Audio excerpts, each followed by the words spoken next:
Hello, ഇതൊരു part 2 video ആട്ടാ. കാണാത്തൊരു ഫസ്റ്റ് പാർട്ട് പോയി കാണണേ. അപ്പം നമ്മളെ റിസോർട്ടിലൊക്കെ വന്നിട്ടാ. അപ്പം ഇനി കുറച്ച് ആക്ടിവിറ്റീസ് ആയാലോ. ലൈഫിൽ ഫസ്റ്റ് ടൈം ആട്ടാ കാളവണ്ടി കയറുന്നത്. അതുകൊണ്ട് അതൊരു നല്ല എക്സ്പീരിയൻസ് ആയിരുന്നു. ഇപ്പം നിങ്ങൾ ഈ കാണുന്ന പോലെ ഈ തെങ്ങിൻ്റെ മേലെ ഒരു തെങ്ങിൽ നിന്ന് വേറെ തെങ്ങിലേക്ക് ജോയിൻ ചെയ്തിട്ട് പല ആക്ടിവിറ്റീസ് അവിടെ ഉണ്ടായിരുന്നു കേട്ടാ. വുമൻസ് ഡേ സെലിബ്രേഷൻ ആണെങ്കിലും ഫുൾ എൻജോയ് ചെയ്തത് മെയിൽ ഫാക്കൽറ്റീസ് ആട്ടാ. അപ്പം നമ്മുടെ കൂട്ടത്തിലേ ആദ്യം തന്നെ മെയിൽ ഫാക്കൽറ്റീസ് ആക്ടിവിറ്റീസ് ചെയ്യാൻ തുടങ്ങിയിട്ടാ. പിന്നെ നമ്മളും കൂടെ ഇറങ്ങിന്നേ. ഈ ഒരു എക്സ്പീരിയൻസ് അടിപൊളിയാണെങ്കിലുണ്ടല്ലോ, ഒരു 5-6 തവണ ഞാൻ ഇതിന്റെ മുകളിൽ നിന്ന് താഴത്തേക്ക് വീണിട്ടുണ്ട് കേട്ടാ. പിന്നെ സേഫ്റ്റി എക്യുപ്മെന്റ്സ് ഒക്കെ ഇട്ടുകൊണ്ട് നമുക്ക് പ്രത്യേകിച്ചൊന്നും പറ്റിയില്ല കേട്ടാ.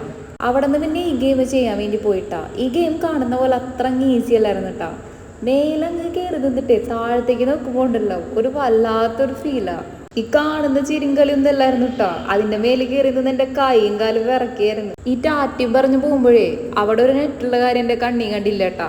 അതിന്റെ ഒരു വെപ്രളി കാണുന്നേ. ഈ 8 കാലൊക്കെ വലയെ കുളുങ്ങില്ലേ, അതുപോലെ ഒരു അവസ്ഥയായിരുന്നു കേട്ടോ. കൂടെയുള്ളവരൊക്കെ എന്നെ ചിരിച്ച് കളിയൊക്കെയായിരുന്നു. ആദ്യം ഒരു പേടി ഉണ്ടായെങ്കിലുണ്ടല്ലോ, പിന്നെ ഞാൻ 2-3 തവണ ഈ ഗെയിം തന്നെ കണ്ടിന്യൂസ്ലി ചെയ്തു കേട്ടാ. അങ്ങനെ എല്ലാ ഗെയിംസും ചെയ്ത് രാത്രി ഫുഡും കഴിച്ചിട്ട് നമ്മൾ അവിടെ നിന്ന് ഇറങ്ങിയിട്ടാ. അപ്പം എങ്ങനെയാ, തിരക്കല്ലേ.